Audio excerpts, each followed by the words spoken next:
दुर्ग के अंडा थाना क्षेत्र के रुदा गांव में दीपावली के पूर्व हुई 12 साल के समीर साहू की हत्या के मामले में पर्दाफाश हो गया है।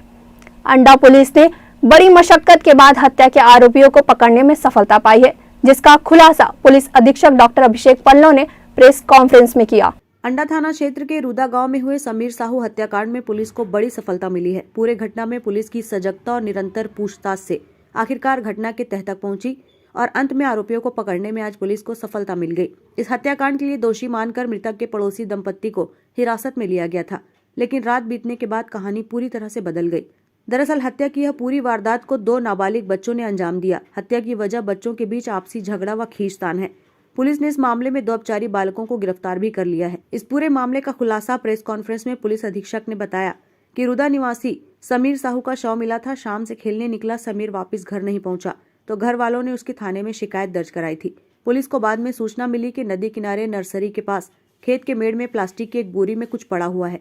मौके पर पहुंची पुलिस ने देखा तो बोरे में समीर की लाश थी, जिस पर पुलिस ने परिजनों को बुलाकर समीर साहू की पहचान करवाई।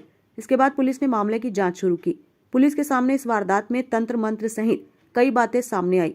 मृतक समीर के दोस्तों से पूछताछ की गई, जिसमें से 2 नाबालिगों ने पुलिस को अलग ही कहानी बताई। नाबालिगों ने पुलिस को बताया कि समीर के पड़ोसी तंत्र मंत्र करते हैं और हत्या का जिम्मेदार पड़ोसी दंपत्ति को बताया। पुलिस लगभग मान चुकी थी कि हत्या की वजह यही है। सोमवार को पुलिस ने इस मामले में पड़ोसी दंपत्ति को हिरासत में लेकर पूछताछ की तो दंपत्ति के आरोपी होने की बात साबित नहीं हो पाई। इसके बाद कहानी बनाने वाले दोनों नाबालिगों से अलग अलग पूछताछ की गई तो इसके बाद जो बात सामने आई उसने पुलिस को भी हैरान कर दिया। दरअसल हत्या नाबालिगों ने ही की थी। बताया कि मृतक समीर साहू काफी तेज था और वह अपचारी बालकों को बात बात पर चिढ़ाता था। बताया जा रहा है कि कबड्डी के खेलने के दौरान भी मृतक समीर द्वारा अपचारी बालकों से गाली गलौच आदि किया करता था। इसके कारण अपचारी बालकों ने समीर की हत्या का प्लान बनाया। हत्या की प्लानिंग करने के बाद घटना को अंजाम देने की तैयारी में सूजा, बोरी और रस्सी खरीद कर भी रखे थे। इसके बाद खेलने के बहाने से बुलाकर नर्सरी के पास ले गए और सिर पर पत्थर मारकर हत्या कर दी और बोरी में शव को बांधकर शव ठिकाने लगा दिया। इस हत्याकांड के कारण परिवार सहित पूरे गांव में दिवाली के दिन मातम पसर गया था। दुर्ग पुलिस के मुताबिक समीर रविवार को यानी 23 अक्टूबर की रात घर से अचानक गायब हो गया था। आरोपियों के पकड़े जाने से पुलिस ने भी राहत की सांस ली, क्योंकि घटना के बाद लाश मिलने से गांव में दहशत का माहौल बन गया था।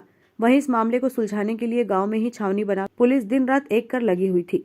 ग्रैंड न्यूज के लिए दुर्ग से वैभव चंद्राकर की रिपोर्ट। मामला था 21 हाँ ठीक है ना, किस गायब जी सर 24 अक्टूबर को अंडा थाना क्षेत्र के रुदा गांव में एक 12 वर्षीय बच्चे की डेड बॉडी बोरी में फेंकी हुई मिली। पूछताछ में मालूम चला कि 21 तारीख को अंतिम बार शाम के 6 साढ़े 6 बजे के बीच में उसको खेल के वापसी के टाइम देखा गया। दो दोस्त उसके साथ आ रहे थे। उन्होंने कहा कि घर से मृतक के घर के 50 मीटर दूर उनको छोड़ के वो लोग अपने घर चले गए थे।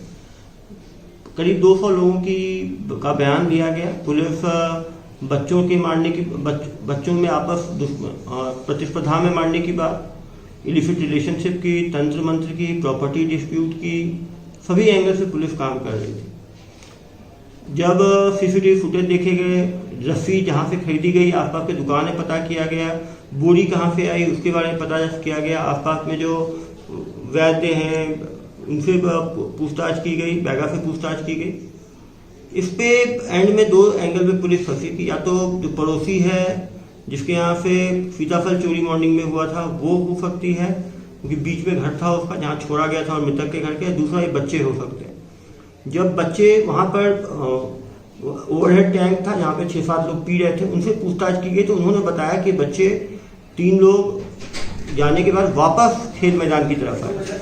इससे बच्चों की तरफ हमारा शक बढ़ा। बच्चों को बुला के दृढ़ता से पूछताछ की गई तो उन्होंने बचने के लिए प्लानिंग करके दंपत्ति के ऊपर डाल दिया कि दंपत्ति की पत्नी ने मृतक को अंदर बुलाया घर में और डंडे से मारा और फिर मुंह दबा के उसकी हत्या कर दी।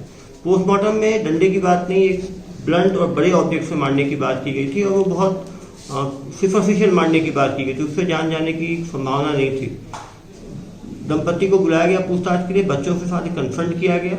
आसपास जितने दुकान थे तो मालूम चला कि एक दुकान से, दूसरे गांव के एक दुकान से एक बच्चे ने रस्सा खरीदा था और एक बच्चे के घर से वो बोरी और सूता जो है वो रिकवर किया गया। इसके बाद इन बच्चों से जब पूछा गया तो उन्होंने अपना कबूल किया। इन्होंने बताया कि ये जो लड़का जो मृतक है, ये कबड्डी में बहुत अच्छा खेलता था, इन लोगों को हमेशा हरा देता था, इन लोगों का मजाक उड़ाता था, इन लोगों को गाली गलौज करता था, उसको घर से पैसे ज़्यादा मिलते थे। इन सब चीज़ों से परेशान होके उस दिन भी कबड्डी में लड़ाई